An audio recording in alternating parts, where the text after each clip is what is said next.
room for coming. But we also have streaming this evening, thanks to the Maynooth University Social Sciences Institute.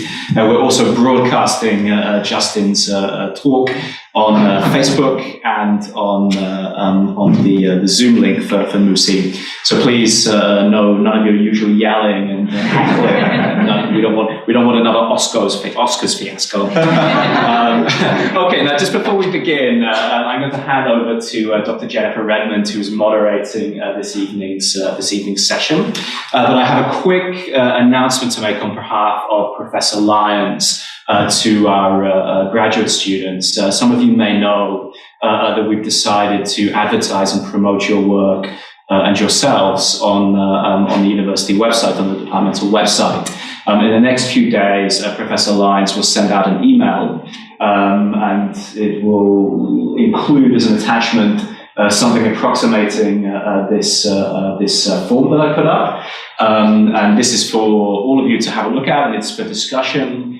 This is what we think are the most salient and important details that would be useful for us to advertise on the website. But we'd like you to look at that, to respond, to let us know if you think we've got anything missing, if there's something else we should add, or indeed if there's something that you'd rather that we didn't put on the website. So let us know. We'll send that out, and by the 25th of April, if you could let us know what you think about this form. And then I think what happens next is Professor Lyons will send out the final form. This is just the provisional form. Don't get too attached to it. And that will then be filled in by everybody who wants to include their details on the website. I think also we're going to include pictures of photos of people.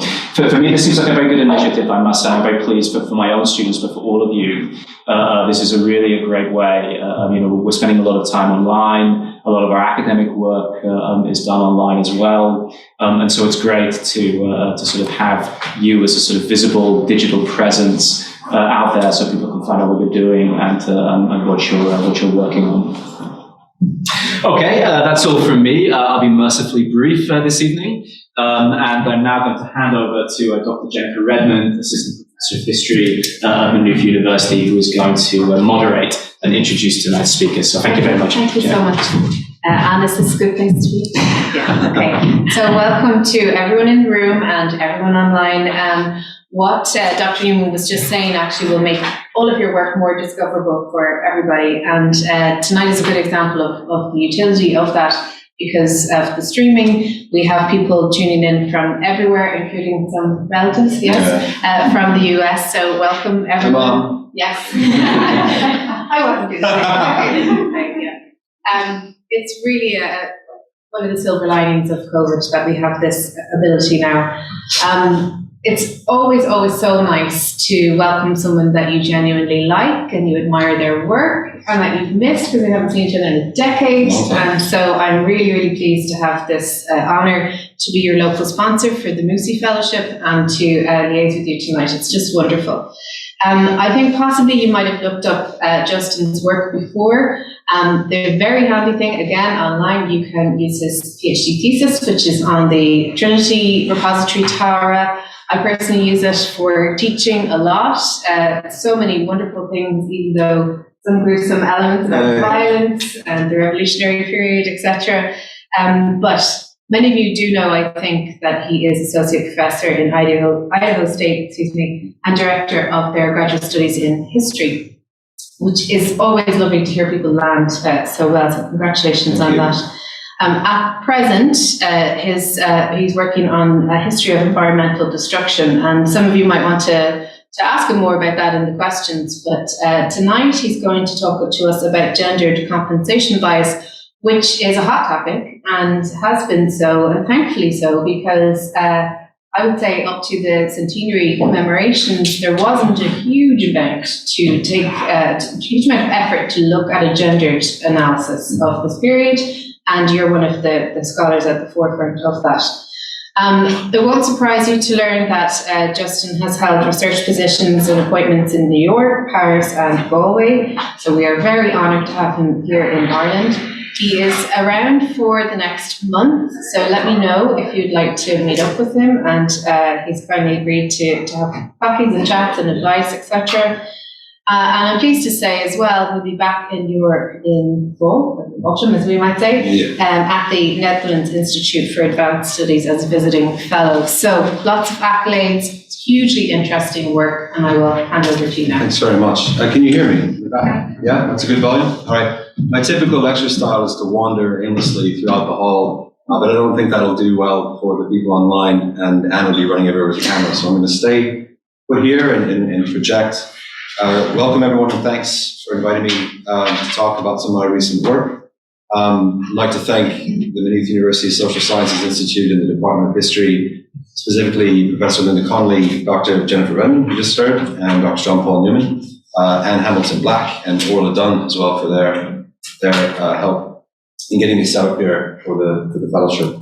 The research I'll be conducting here during my stay does look at the gender compensation bias during the Irish Revolution, after the Irish Revolution, I should say, and addresses not only the deprioritization of women's applications for pensions and compensation, but raises the broader question of what qualified as military service at this time, or service in general, as well as the nature of participation in guerrilla conflict and civil war.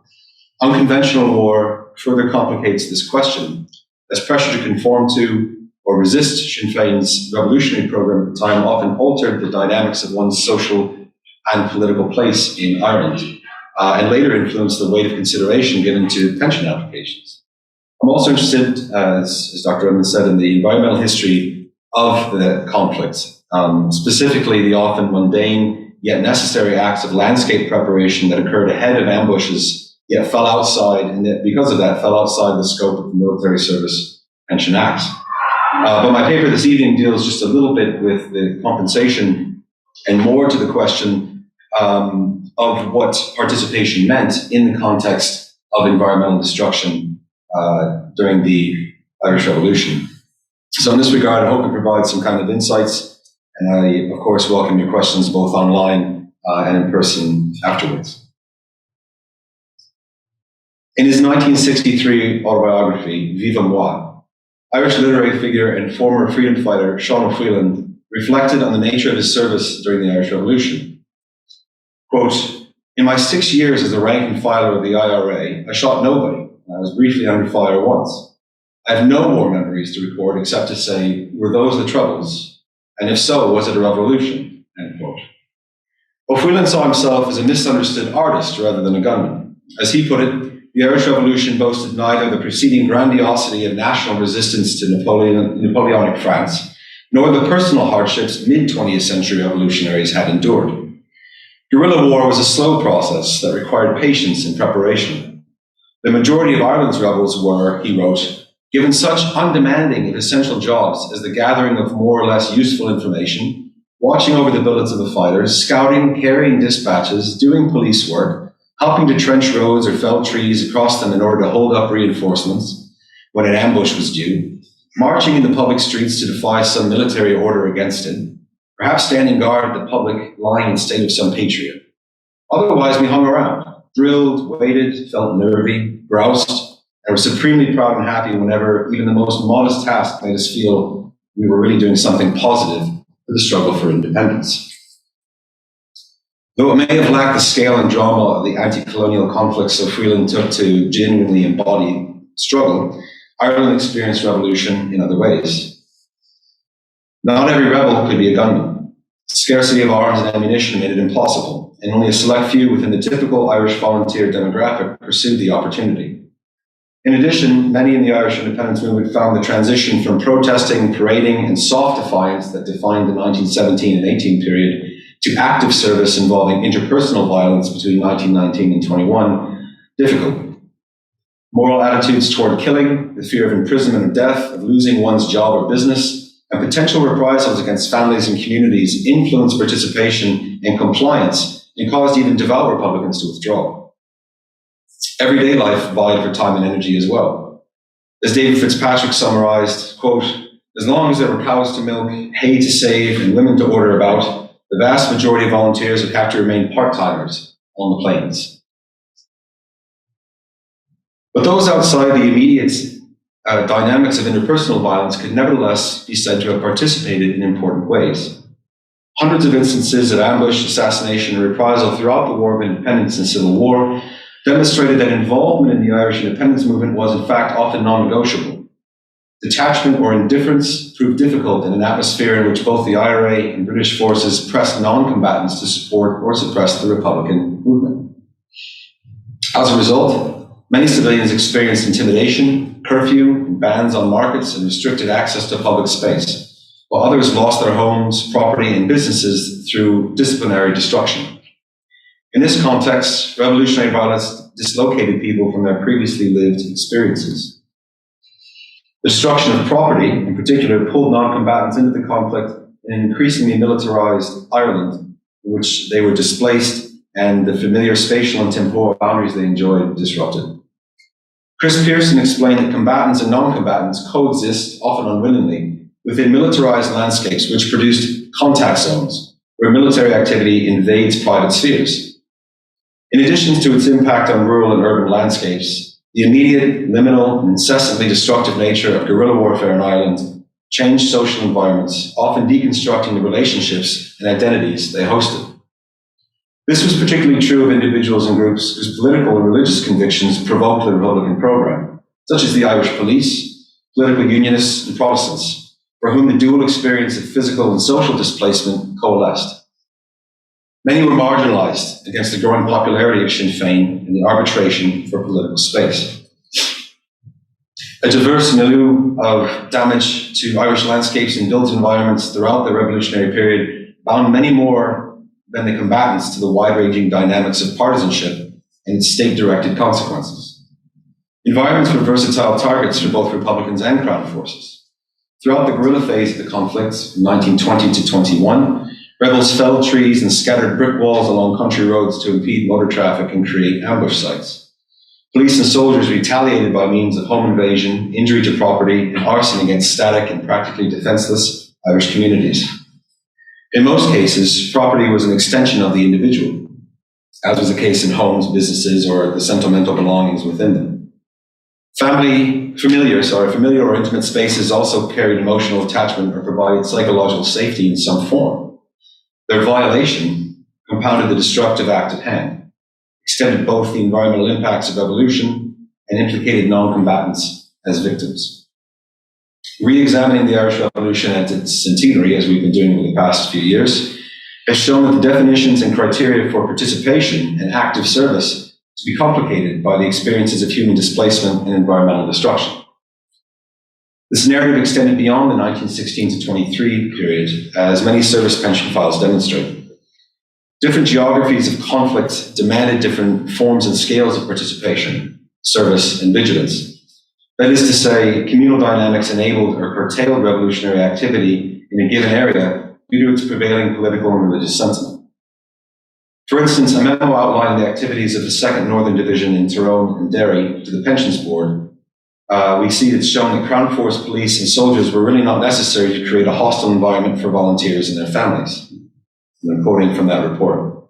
The most outstanding peculiarity was that approximately 50% of the entire population of the area was actively hostile to the volunteer force.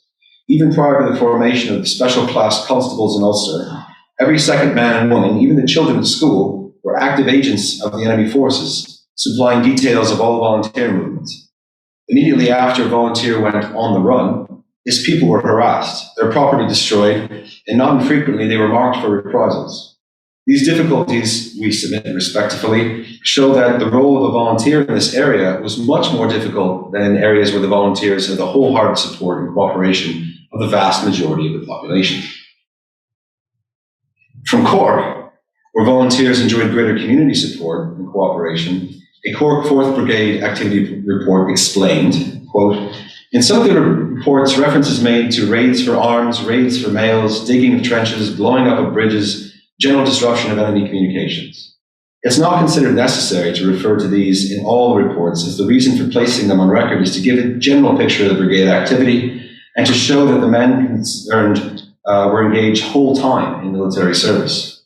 There were some men in the brigade who, while they may not have participated in an engagement during the pre-truce period, should be able to claim equal service as the active service unit men because of their particular work. I think what these two reports show is not only the dichotomy of support and repression from the community, but also shows the way that environments and their destruction kind of link the experiences of individuals in different parts of the country during this formative time. As I've mentioned, the Irish Revolution inflicted damage to built up natural landscapes between 1916 and 23 that remained a feature of the Irish urban and rural environments years after independence, presenting an Ireland politically transformed yet physically disfigured. An environmental reading calls into question many of the revolution's established lessons and interpretive boundaries in this regard, including the agency and insights of those who participated in and witnessed it, as well as the nature of revolutionary participation and victimhood. To environmentalize the revolution is to consider how Ireland's natural and man-made features, landscapes, topography, climate, resources, and infrastructural and human networks affected and influenced revolutionary behavior. Incorporating cultural geography pushes the envelope further.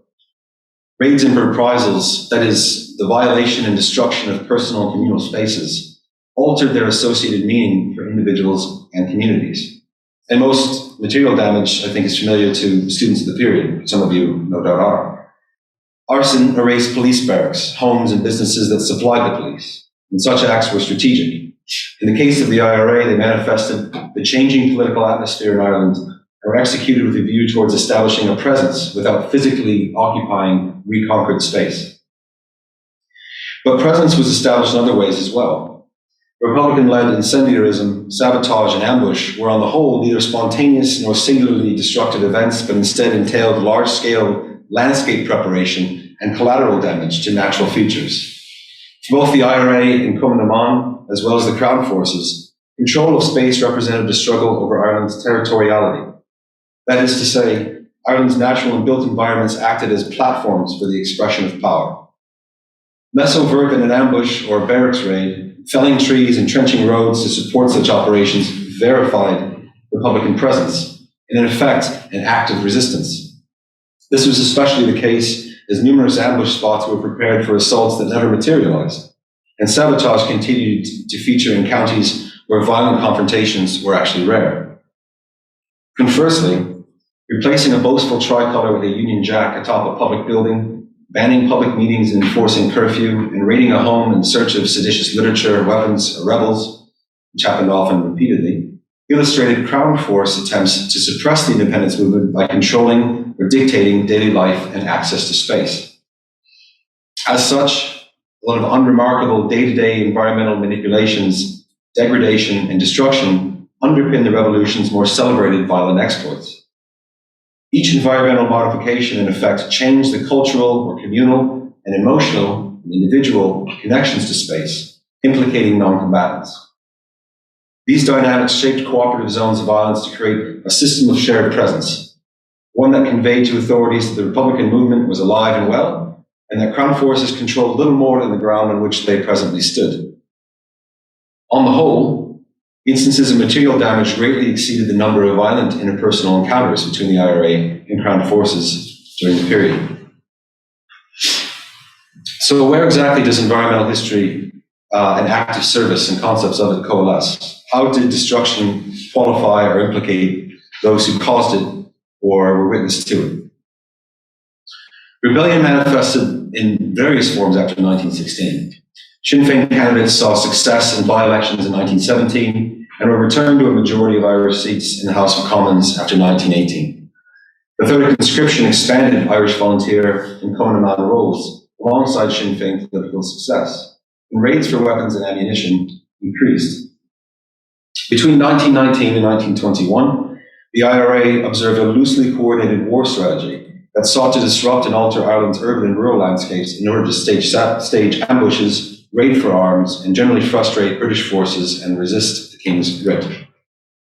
Asymmetrical reprisals for attacks on state authority damaged environments, displaced the individuals, as I've mentioned, and families as well, disrupted local economies, and induced emotional trauma that would come to define the period in many respects. Examining the environmental framework of this strategy highlights, on one hand, how the I.R.A. perceived landscapes and even climate as tools for waging war, and on another, how the environments and non-combatants were actually mobilized as a fifth column. The motivation for doing this is a difficult dynamic to examine for several reasons. Reflecting on the basic conception of revolutionary social dynamics, Thomas Healy recalled his boyish reasoning that at the time saw anyone who did not resist the Crown forces acquiescent by default. That in this sense, it's important to acknowledge how the I.R.A. and Crown forces regarded civilians as extensions of the war setting, that is, as tools that could be used to manipulate or repair environments, carry or conceal arms or information, and whose persons and property might be destroyed as deterrents. Contemporary definitions of participation, both willing and unwilling, during the period cloud already muddy waters. Working closely with the military pension files for revolutionary participants, Cecile Chemin-Gordon identifies how definitions of active service within the Military Service Pensions Act were, quote, made of shades of gray. Qualifying criteria recognized military bodies and supporting organizations based on the interpretive model of Easter Week 1916. And participation was often defined beyond simply belonging to the movement. Physical proximity to the enemy was an additional qualifier, and equally problematic as the majority of landscape manipulation I mentioned occurred where the enemy was anticipated to be, as opposed to where they presently were. Surveying the qualifications for active service, a local volunteer pointed out to the Freeland's Journal that the Board of Assessors had a knotty problem on their hands. The local volunteers were a much more numerous body, he explained. They were responsible for active service work in ways of street ambushes and the destruction of British military property. The Board of Assessors, he continued, cannot well consider the active service unit and leave out the local volunteer companies. There's much evidence to show landscape manipulation occurred on a wide scale, as was a continuous occupation for many local volunteers. End quote. Other activities fell outside the official administrative definitions for active service. For example, the I.R.A. commandeered civilian labor to manipulate landscapes in order to divert or stall Crown Force patrols, often as part of a broader plan of ambush. Conversely, Crown Forces commandeered civilian labor to fill trenches and clear obstructions from roadways. And in certain localities, a single labor group could be pressed into performing both the sabotage and its repair at different times. It's in this way that I think the environmental damage that we can observe extends conditions for participation, or at least implication in the movement. The widespread and diverse damage to Irish landscapes shows that environmental engineering was indispensable to Republican militancy and revised the scope of active service for participants and non-combatants alike. For Crown forces, road obstructions distinguished the Irish landscape as a tool of war and further eroded the boundary between civilians and rebels. Though Britain was reluctant to classify its counterinsurgency as a war, the American Commission on Conditions in Ireland, citing the 1907 Hague Convention, identified destroyed property as a significant qualifier for such status. Scattered activity and attacks against property, therefore, I think, initiated a war scenario earlier than some historians have acknowledged, generally recognized to have commenced in early 1920. However, a House of Commons report attributed over 100 instances of arson and malicious injury to property to what they called Sinn Féin outrages for 1919. Statistical returns for non-agrarian criminal offenses, in fact, identified 671 injuries to property cases, which had risen significantly from previous years. The 1920 and 1921 represent the revolution's deadliest and most destructive years prior to the Civil War. They were also the years that saw flying columns, ambushes, and men on the run create popular memory of the period. Guerrilla warfare enforced in itself a moral geography that permitted Republican Ireland to level the playing field against a numerically and materially superior opponent in this way.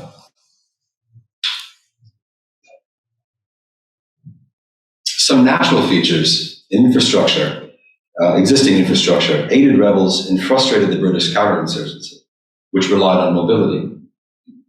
Crown forces struggled in the face of inadequate transport and greatly deteriorated Irish roads. George Fletcher's 1922 survey of Connacht confirmed as much. Quote, "The roads, being repaired with limestone, the only rock available, are generally bad, dusty in summer, sticky in winter, and ruddy all the time. And I imagine any of you from Connacht might confirm that those are still the conditions of the roads 100 years later. Sorry, Connacht and its county councils. Yeah. The Irish landscape disadvantaged mechanised patrols in other ways. Their engines grumbled throughout an otherwise industrially mute countryside. They kicked up dust that betrayed position, and narrow winding roads and single carriage bridges slowed pace and limited forward sightlines. Modern warfare's more recent innovations contributed little to the situation. Armoured cars were too few and too heavy to be effective on Irish roads. Both had been developed to meet conventional threat in a conventional war. Bird and Beast offered simpler solutions.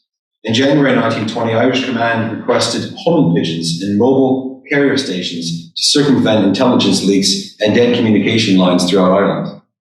By August, 8 horse-drawn pigeon lofts had been distributed to commands in Killarney, Galway, Killybegs in Donegal, and Waterford. Forces were mobilised to overcome poor road conditions and extend Crown forces beyond conventional routes. But even this proved difficult in certain areas. Cavalry operated along open fields, bogs, and hedges to beat out concealed Republicans, while soldiers occupied nearby villages and blocked roads to prevent their flight. Toward July 1921, horse-led roundups combed previously inaccessible landscapes, notably mountainous regions and county borderlands. Coordinated operations conducted on a warlike scale, brought in hundreds at a time thousands of suspects, though a general catch and release policy meant all but a handful were detained after interrogation. The I.R.A. responded to the use of pigeons and horses by destroying their lofts, stables, and food supplies, and further blocking the roads. And I'm not prepared to answer the question of whether or not horses and pigeons may apply for military service pensions. That's for the Irish Military Archives too. These are the jokes. This is all we have. So. By 1921, various companies reported that extensive road blocking occurred constantly throughout their battalions. Transport was completely paralysed in more active areas, such as in Bandon, County Cork, and Trim, County Meath, as the I.R.A. prevented movement in toto by demolishing and barricading all available routes. Police in Killaloe, County Clare, were resigned to bicycles as motor transport was deemed useless due to blocking. The Freeman's Journal praised donkeys at this time as the sole method to navigate trenches and felled trees. I.R.A. companies employed road obstruction as a form of resistance as well, a safe and popular amusement for the I.R.A. as it was termed at the time. But it was also a political statement, I believe. Open trenches and felled trees exhibited Republican control of a region, or at the very least, a sustained rebel presence there. Not all landscapes were complicit, however. In the case of roads, compaction and drainage, or how difficult it was to dig, influenced trench location, size, and the labor required. Most times, laborers outnumbered the succeeding gunmen who would be on the scene. For example, 60 men from 2 companies were required to move 1,200 cubic feet of earth to open a large trench at Borash Cross between Mallow and Buffon, County Cork, in March 1921. Smaller pits, artificial fencing, large stones, and short ridges in the road required fewer hands to destroy and were effective in diverting lorries toward larger traps. Other methods were more deceptive. Simon Donnelly concealed trenches with small brush and dirt to give the impression of a safe passage. Engineering schemata captured during the Civil War show how road traps had evolved since 1919. One featured a trapdoor mechanism where a wooden plank based on a central beam over a 6-foot wide trench camouflaged with mud or road dust would collapse while triggered. British forces themselves came to recognize widespread and innovative obstruction as a significant military achievement for the I.R.A. After the establishment of the Irish Free State, local governments looked to the British Treasury to compensate roads and bridges damaged from frequent and heavy military traffic, including hauling timber for military purposes and trenching itself. Collectively, over 90 claims were filed that totaled nearly £600,000. Clare County Council, for instance, claimed nearly £120,000 on behalf of 9 rural districts for damage to 103 bridges, 5 culverts, 90 byroads, 3 walls, and for the repair of 160 trenches. The extent of such damage shows that militant republicanism required many ancillary actors. Various brigade activity reports detail support roles in acquiring tools, weapons, and chemicals, retrieving and transporting arms, mines, and petrol from dumps, scouting, running interference, and communicating intelligence. Deprioritizing these efforts when examining the acute dynamics of interpersonal violence may be sometimes permissible, but the observation that there was, quote, not much these men could do for the organization since there was virtually no arms to fight with, as some historians have claimed, I think this distorts the reality of guerrilla warfare at the time. The majority of volunteers remained in support roles even after the autumn of 1920, when the I.R.A. strategy pivoted towards more direct engagement with British forces. Though it applies many of the same sources that informed preceding studies, the impressive spatial representations within the recent Atlas of the Irish Revolution help us further understand the complex process by which individuals, through interaction with their environment, became revolutionaries. Observing these influences in the literal sense pivots from Just Augustin's implied social context to emphasize how many men and women interpreted helping the cause of national emancipation to really mean cutting wires, sawing trees, and digging trenches. In this sense, Sean Freeland's service, as well as that of countless others, was indeed valuable. Records illustrate that I.R.A. companies perpetually and repeatedly altered their surroundings. Narrative evidence from the Bureau of Military History, witness statements, the brigade activity reports show that the majority of I.R.A. and commandant volunteers, for them, the better part of their service was spent in preparing attacks rather than executing them. This was extensive if repetitive work, reports for which often withheld the monotonous details. Volunteers described their work in definite terms and on floating timelines. Landscape manipulation often required widespread logistical organization and muscle, as trenched and blocked roads could extend for miles from the center of an ambush point. The resulting scale of disruptive activity quickly outpaced the RIC's ability or the necessity to report it in detail. Volunteer statements were equally vague on this. David Hall and the Neath I.R.A. destroyed, he said, quote, about 20 bridges in the area by the time of the truce, all the main arteries used by the enemy. In Carlow, John McGill and his comrades knocked bridges and felled 1 or 2 trees each week from autumn 1920.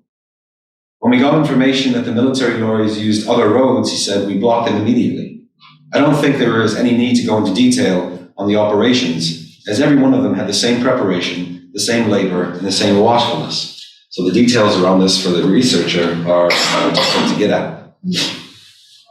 Ireland's forests suffered insignificant injury compared to the vast woodlands processed to serve industrialized armies of the First World War. But like much of the damage during the Irish Revolution, the destruction of trees should be considered relative to the small-scale, non-industrial, and predominantly rural conflict. In this sense, the volume of mature trees felled by the I.R.A. was widespread and constant. Axes and saws were far more readily available than rifles, which permitted opportunities to contribute to the cause without the moral burden of killing. Moreover, a volunteer army that sawed trees by hand to block country roads under the cover of darkness permitted a sense of romanticism to prevail in Ireland against the disillusionment of the mechanized evisceration of nature that had been experienced along the Western Front and elsewhere. Unlike trenches, which were regularly dug, filled, and reopened in the same locations, trees were single-use obstacles.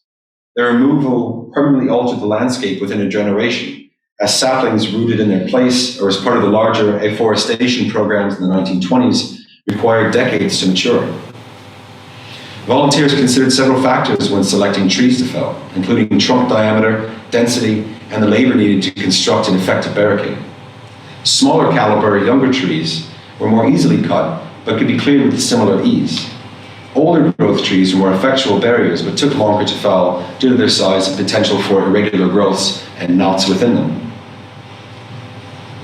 What was the relationship between environmental manipulation in this regard and interpersonal violence, which many of the period have studied?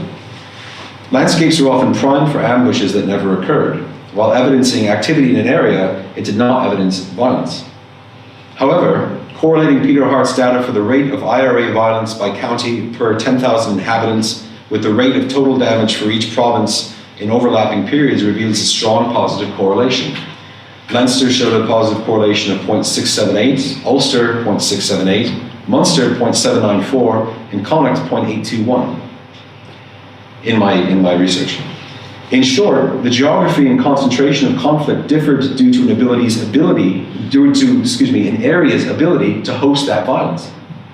This data challenges contemporary observations of quiet counties and validates Michael Brennan's complaint of soldiering in level country, he said at the time, where there was little cover to aid operations. However, while terrain may have been a local inhibitor of I.R.A. activity, it really fails to project a nationwide model. Of course, you can't have an ambush with trees if there are no trees. Environmental destruction continued during the Irish Civil War, directly and indirectly impacting both active combatants and civilians alike. The fog of civil war, however, allowed certain categories of destruction to expand.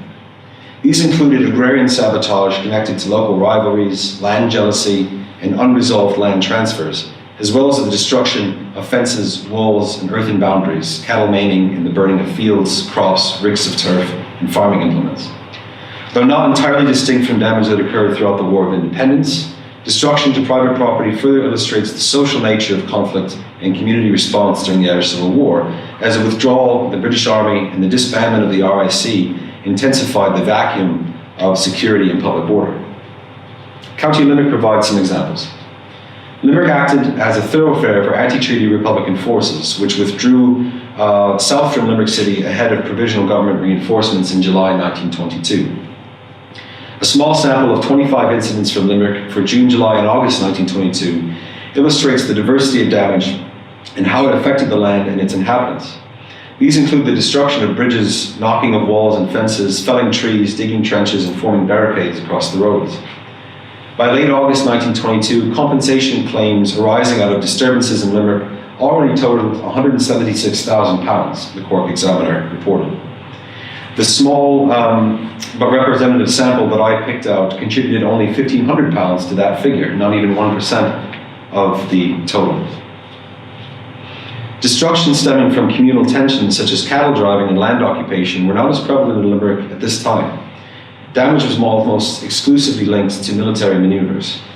However, while overtly linked to military strategy, the destruction of trees, roads, bridges, and walls produced unforeseen costs and perhaps unintended damage, consequential damage we often fail to recognize.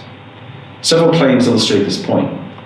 Both the Republican I.R.A. and the Free State National Forces destroyed a number of bridges between June and August.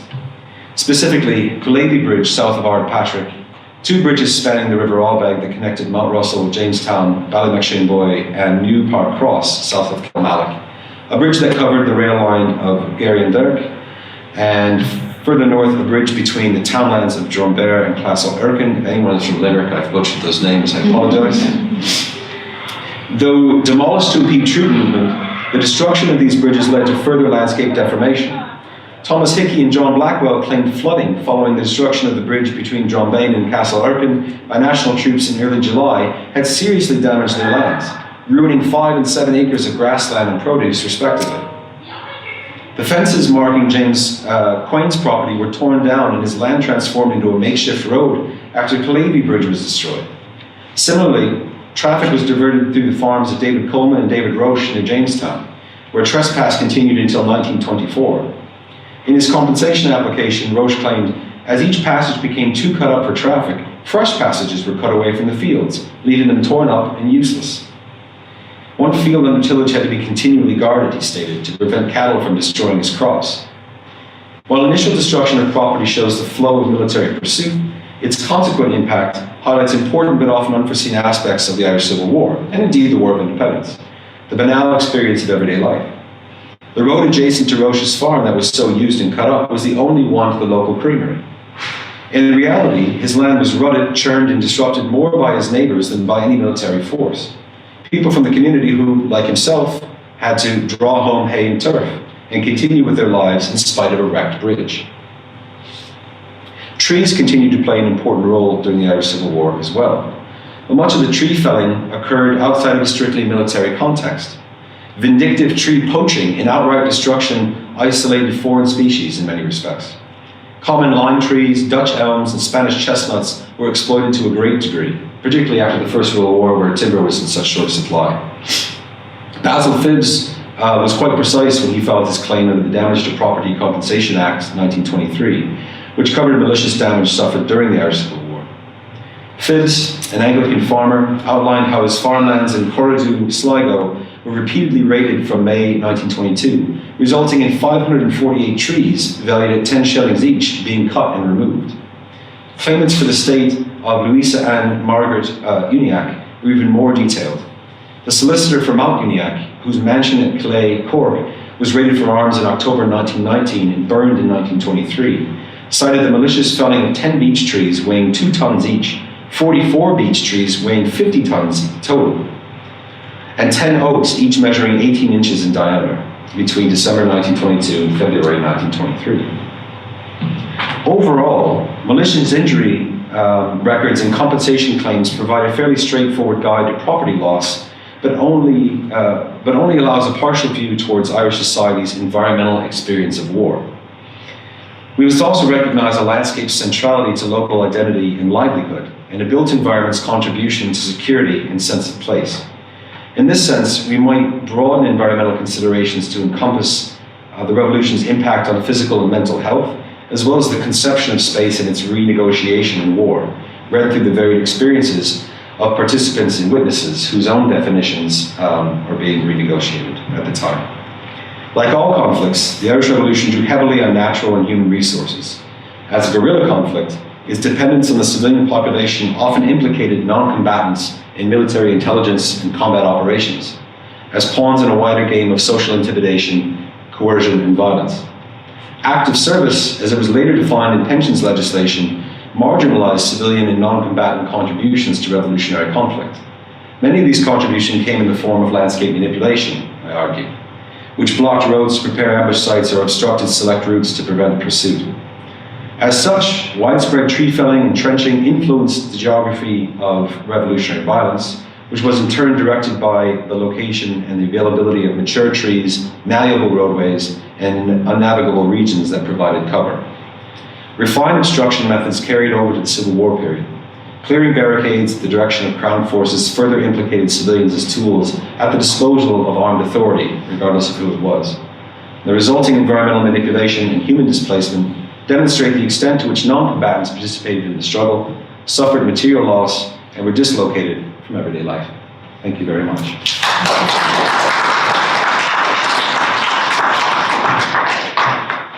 Okay, so we've said that I will field any questions from the room, and then John Paul is going to look at questions online. So while you get set up, John Paul, I'm going to ask, oh, you're quick? Yes, no, please, go first, yeah.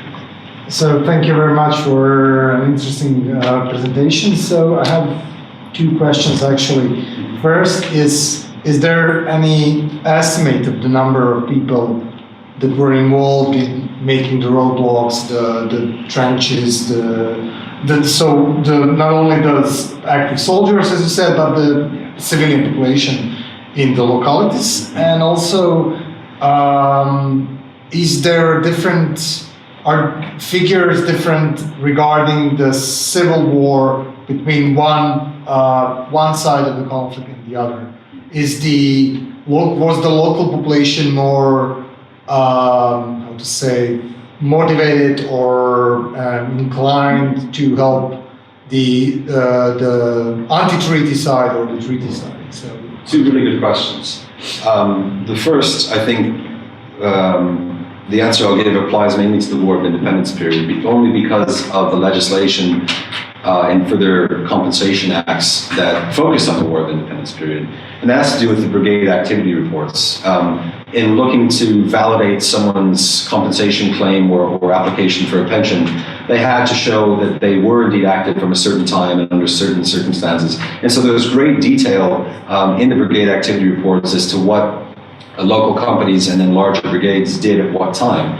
And in those reports, you see, it will say commandeered about 30 civilians or commandeered about 60 civilians. But there's also just records of the activity of the company members themselves. Like I said, the active service unit itself, who would maybe stage the ambush, would only number, about a dozen, if that. But the vast majority of volunteers in their companies, who would number 30 to 40, would be involved in the digging and the felling of trees. So those reports, which are all online now, you'll be able to really discern the number of people in an area that participated. As for the Civil War, I think the initiative of local participation really mirrored the political divides throughout the country. So in certain Republican areas in the South and the West, you would have, you'd be able to see civilians more likely to participate, where others simply wouldn't participate in places that were potentially more pro-treaty, but also that had proximity to the national forces. It'd be very difficult to operate amongst the national forces, and you probably wouldn't want to be caught doing so as well, particularly after the Public Safety Act was put into place, which would imprison and possibly end in your death if you were found in arms, according to the state. But that's a good question. Thank you. Can I ask you the gender questions? Yes. So, is there a difference between what you can observe women doing versus men? I mean, I'm thinking back to the land wars, and women were just as involved in destroying crops and all that kind of thing. So can you say any more about that? What I'm finding in certain brigade activity reports is women are very much involved in digging trenches and filling them, and being commandeered for that kind of labor as well. Less so with the tree felling. Mainly, I think, because there's a Victorian view of this is harder physical work, this would be something for men to do. But the location of axes and saws, local knowledge, whether it be men or women, is very much brought on board. And I'm sure you're aware, and your students are aware, women are tasked with carrying intelligence work, information, hiding ammunition and rifles and things until women searchers are brought in. They're able to hide them up skirts and in their underclothing and things like that. But the thing I'm looking at now, and this goes into the bigger project while I'm here of the gendered compensation, is that there are certain phrases in the language of volunteer companies that maybe the pension boards would have liked not to have existed, meaning women were just as important as men, or women were just as useful in preparing landscapes as men. These are things that we're finding at the time being said that 40 years later complicate the issue of women in their compensation. Do you have anything on that? I do have some questions, and I'll read those out. But just a quick reminder to people who are listening online that you can type your questions in on the Zoom, and I'll attempt to get to as many of those, if not all of them, by the end of the evening. So Justin, I have a question from Thomas Tormey. And Thomas asks, read the narrative around some I.R.A. volunteers' reluctance to fight.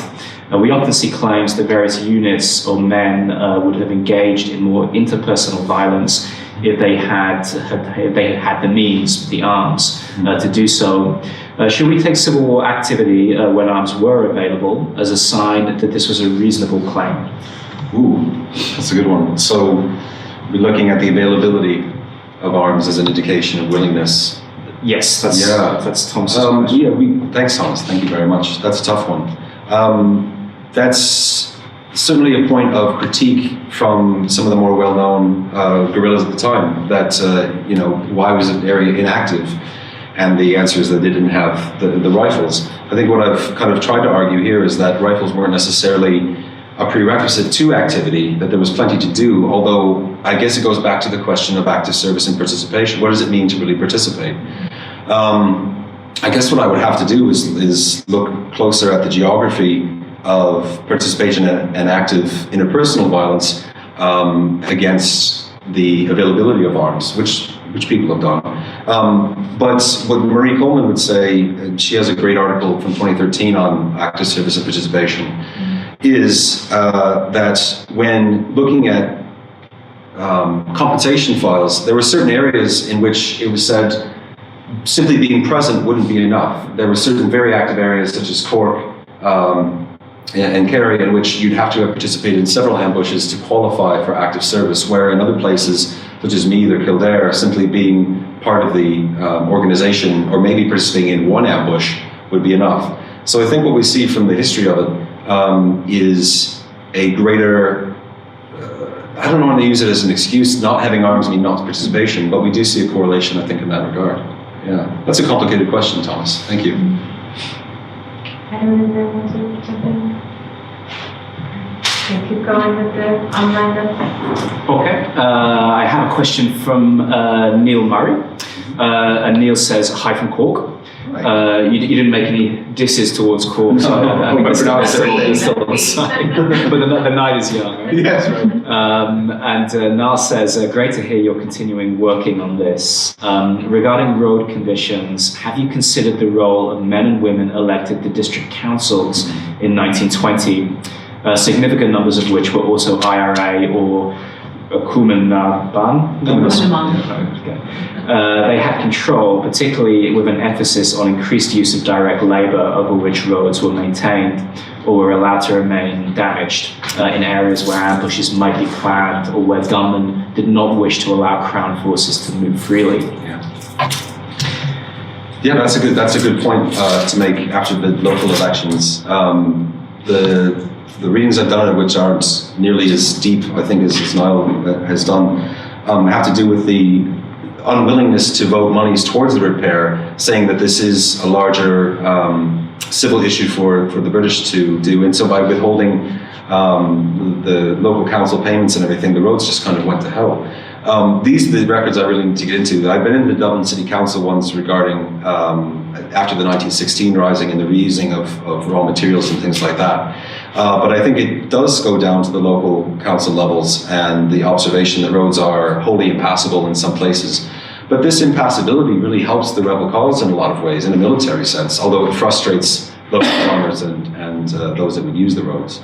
So I think that's one of the next steps for this project, is to look at the local level and the monies voted towards their repair.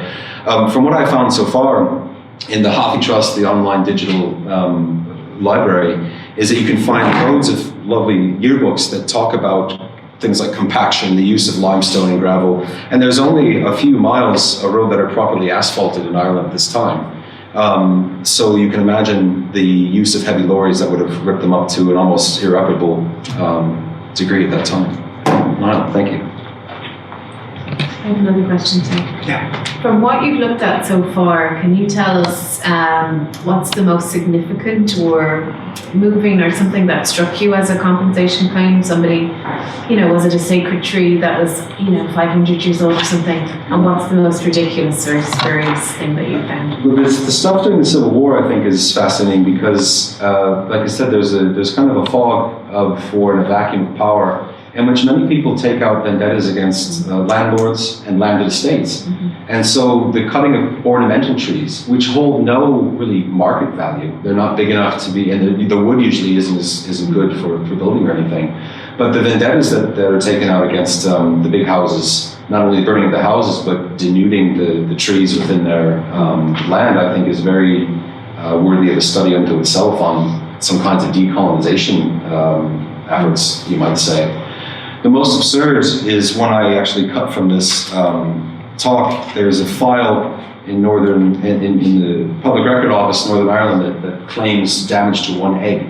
I don't know what that means. I don't know if it was at a time in which eggs were scarce. I don't know if this was an ostrich egg, if this was someone's Easter chocolate egg, right? It just says damage to one egg, and there's a file on it. I just think that's fantastic, and it's been kept.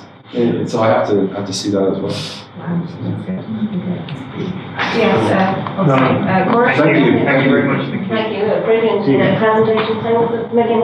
I was just going to follow on from the roads. I live presently in Balbriggan, so I had a sack of Balbriggan. Yeah. So when they were repairing the road, seemingly they took part of the Martello tear down to use for the road. So I was just thinking in the Pontiac Wars, helping after. The second question then, and if you go through Balbriggan, the buildings that were destroyed, completely destroyed, so they were rebuilt from the compensation claims, and you'll see built in 1923, built in 1922, a couple of buildings all down the street. So every day you're faced, I suppose, with those memories or the rebuilt landscape there. Just about the felling of the trees, you were saying about the landed estates, there were lots done there. Were there more on private property than public grounds? That's what I see. And I think this is, I don't want to say leftovers from the land war, because land animosity is still quite active at the time. And so I think these are vendettas that are playing out in the fog of war. on private estates. And you know the ones that have nicely lined drives and the lanes going up to the house. Those are the ornamental trees that are being cut down, hauled away in some regards, but oftentimes cut down and just left where they are. They serve no strategic purpose in a military sense. They're not blocking anything of importance. They're simply cut as a way to get at the landowner. But to your first point, this is interesting, but I've got to finish writing this book. I can't keep going up to every but this is the recycling revolution, using broken pieces of buildings and stone to rebuild, I think has a commentary to be made on the memory of place in its own right. Yeah. So, Thank you very much. thank you. I just found out at the weekend that the workhouse in Mulgar was pulled down and the stones were used in the Messines Tower to commemorate the Irish war dead.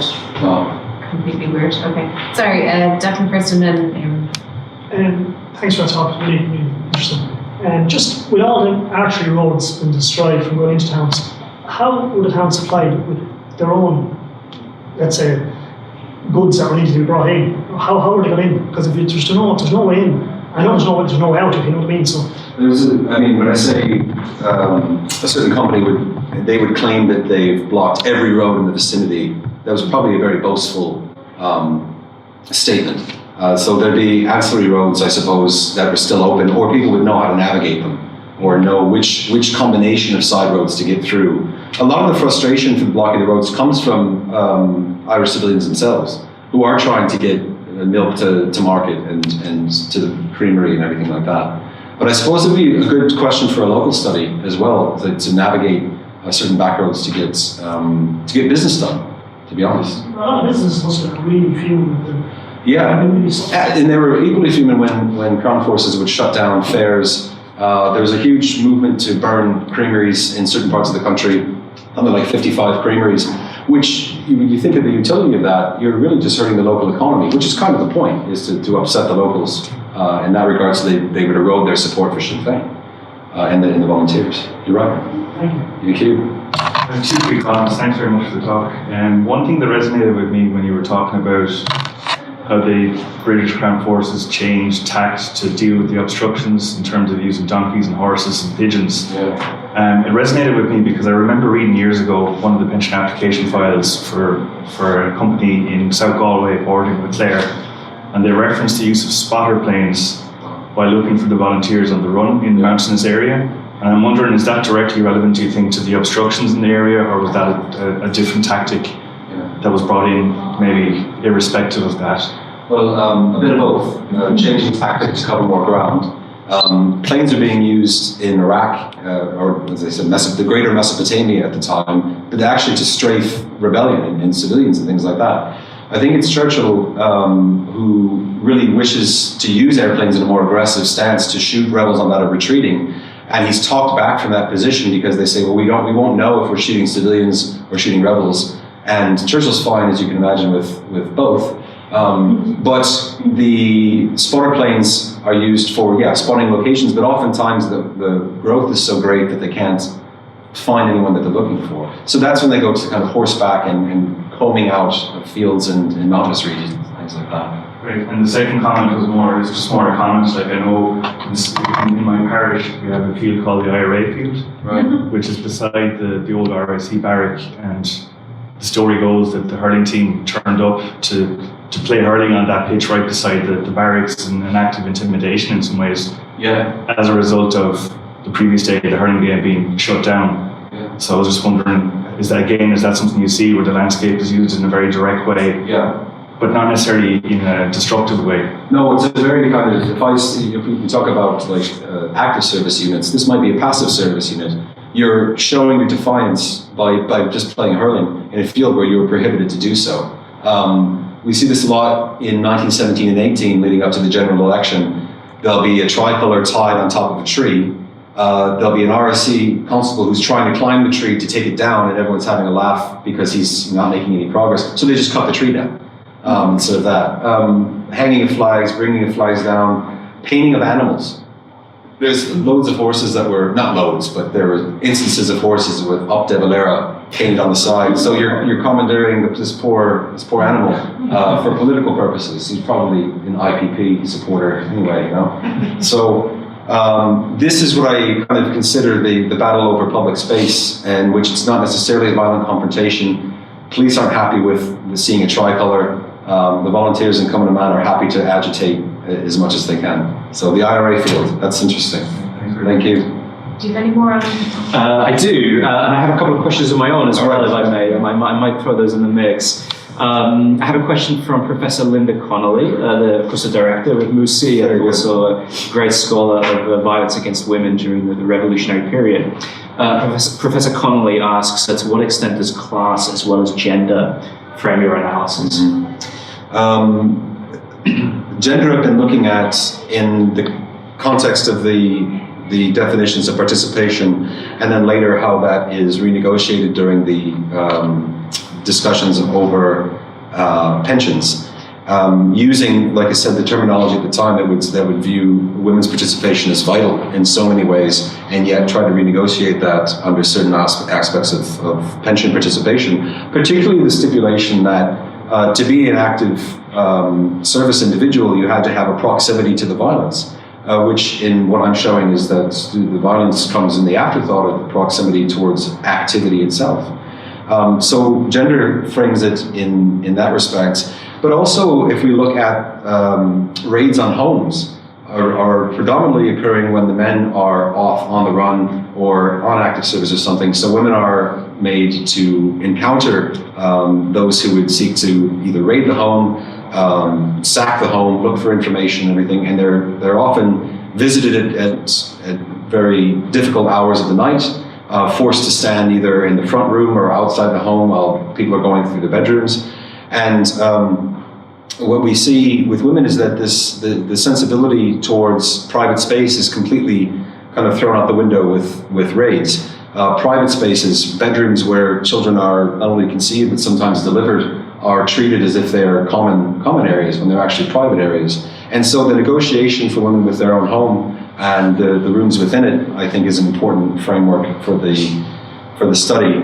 As far as class, class and even religion, I think, form an understanding of the early Civil War period, even the truce period, where the RIC are beginning to withdraw, and the British military as well, because we see sectarian violence occur as well. I mean, of course, it happened in things like the Belfast ejection of dock workers and things of that nature. So you see class not necessarily mean as much to some people as sectarian religious division as well.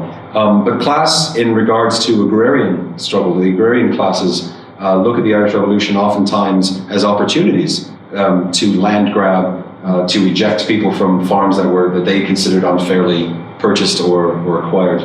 So there is class dynamics as well. Thank you, Professor Connolly.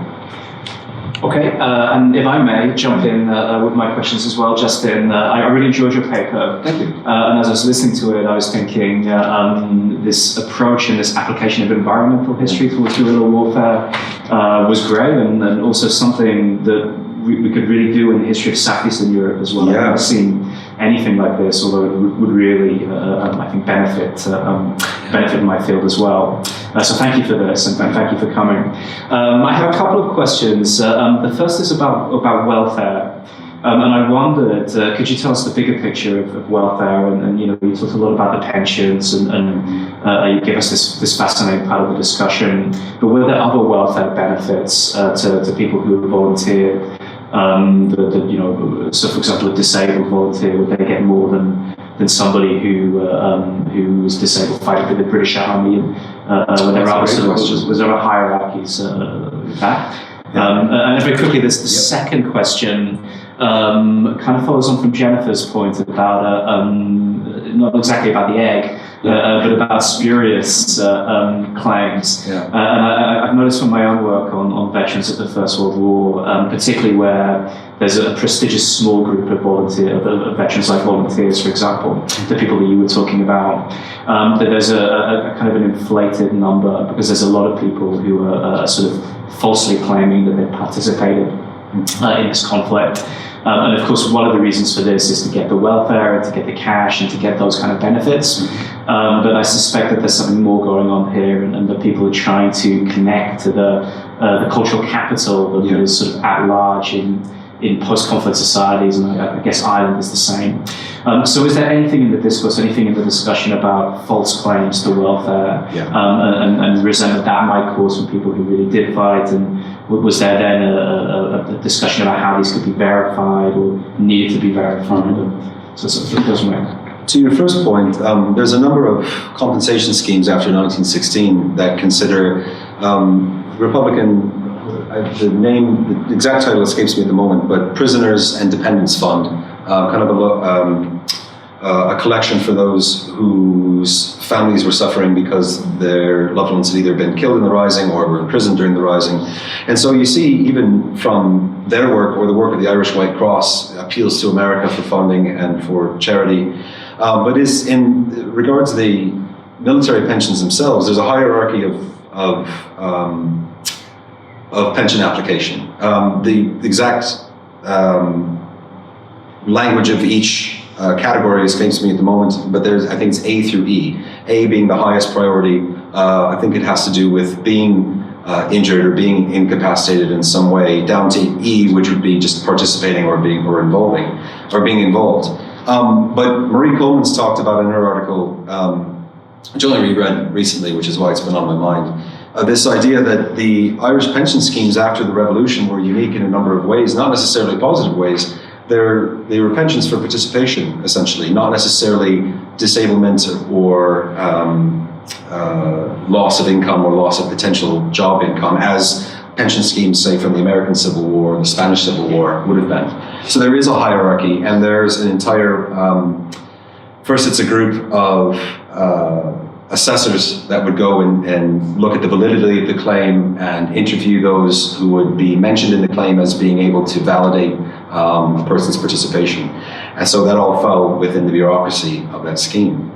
To your second question about either inflated claims, narratives, and things like that, there's definitely a division in claim culture that we see with members, officers, in many instances, willing to corroborate a person's claim through the evidence they could give for that person's service. But in other instances, such as in the person of Tom Berry, who want nothing to do with it, who won't get involved, in whose person you can see the divisions of the old I.R.A.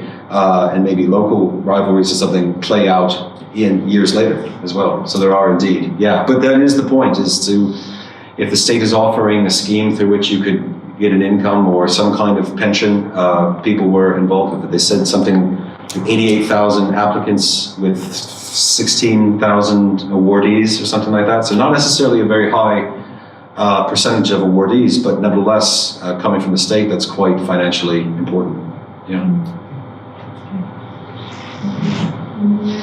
Anyone else online? We're caught up for the time being. Okay. Yes, Yes. Hello. Hi. Thank you for this fascinating presentation. I have two questions. So one would be, you mentioned gendered and two questions that were asked. I was wondering if you could develop a bit more on the negotiations that took place at the moment, when pensions were decided in relation to gender and how participation was defined. And also, I was also wondering about the long-term impact of conflict on the natural environment. So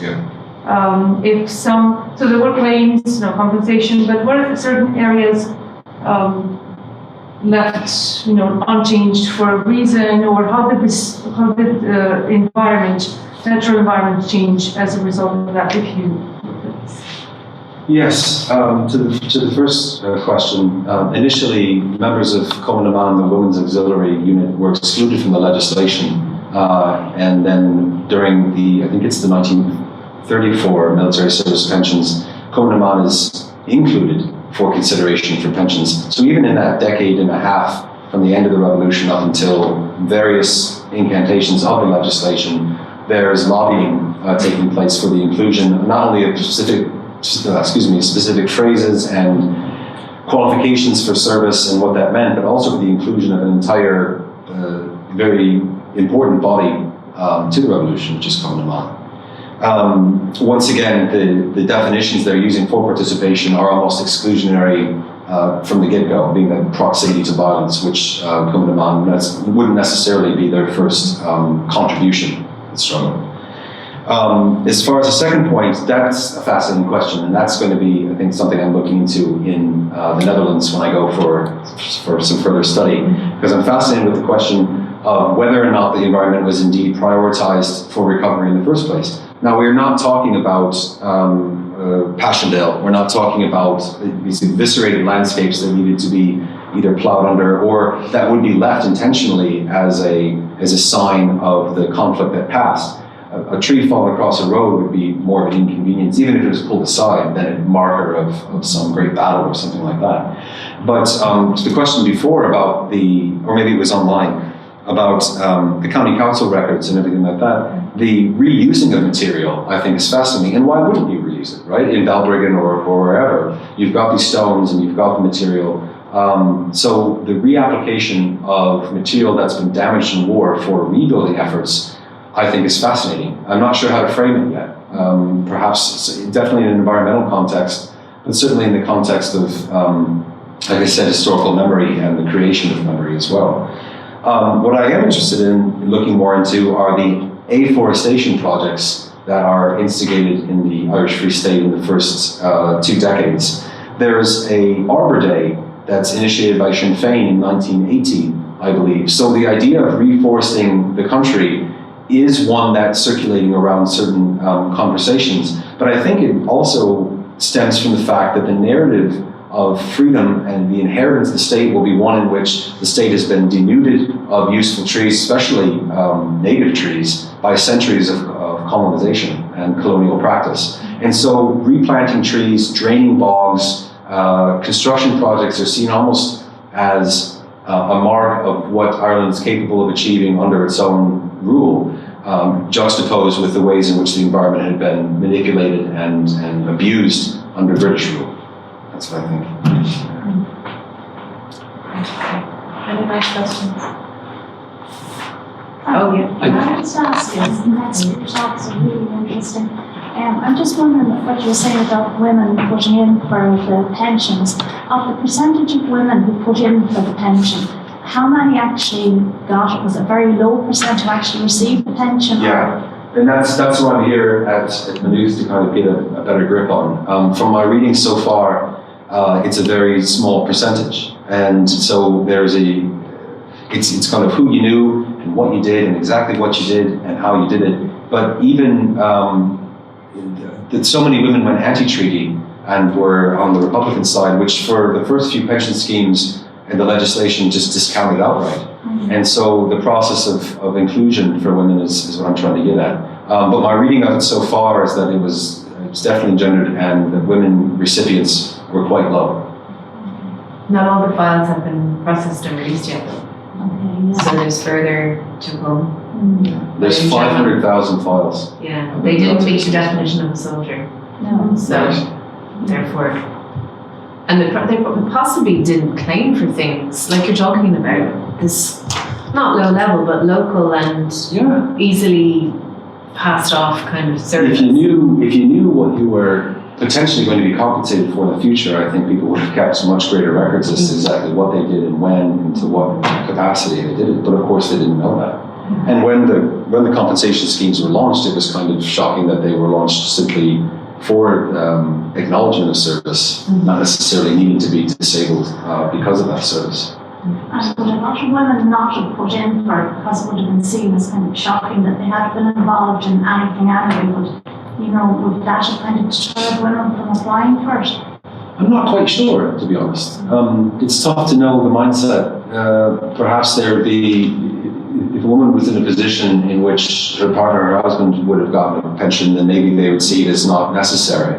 But I'm not quite sure about that. I think someone from the left, doesn't she? Reagan's would talk about some of them migrating. They actually just leave because they're on the wrong side and and it's so hard to be recognised, and they do leave. This is a new book, Trauma and Testimony. Spiritual wounds, I think. Spiritual wounds, yeah. I saw a presentation, so sorry, don't quote me if I'm wrong.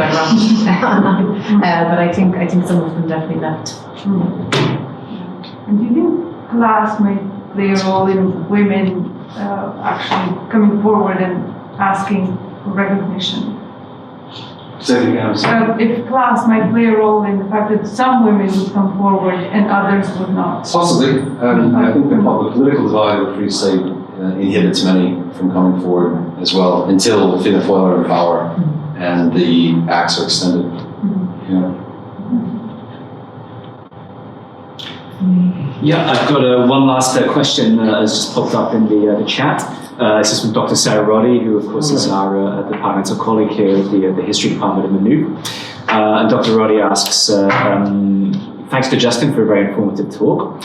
I was reminded of Brad Heffernan's careful categorization of the different levels and forms of participation in the revolution by Catholic clergy. I wonder, are there different senses of moral implication in violence, depending on what kind of environmental activity people engage in? That's an excellent question.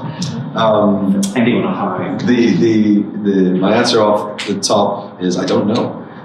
But when I talked about in the beginning, it's difficult perhaps to find volunteers that would be willing to engage in the violence in certain geographies. Whether or not you can get a gun or not would be a different question. I wonder what the Catholic clergy would say regarding the felling of trees, because if the felling of a tree is to create an ambush site in which people would be killed, then where does the complicit guilt lie? Is the same kind of debate in 1918-19 over hunger strike, where omitting yourself from food isn't necessarily a cardinal sin, but the result of that omitting from food and hunger strike would be death and potentially viewed as suicide from the hierarchy.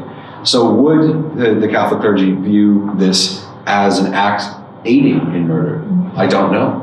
That's something to look into. You guys have given me lots of. I'm serious. This is very helpful, very useful. You might need to look at papers here. Yeah. If we have any papers in prison. That's true. Yeah, you're in the right place. I am in the right place. Yeah. Thank you. Thank you. Will we wrap up then? I guess there's nothing else on the floor. Nothing on the chat. Thank you. I really think you have made us reconsider active service. Oh, you did your job, and I know you're still struggling with time adjustment, so you did fantastic. I really, really commend you for that. Thank you so much. Thanks very much. Thank you.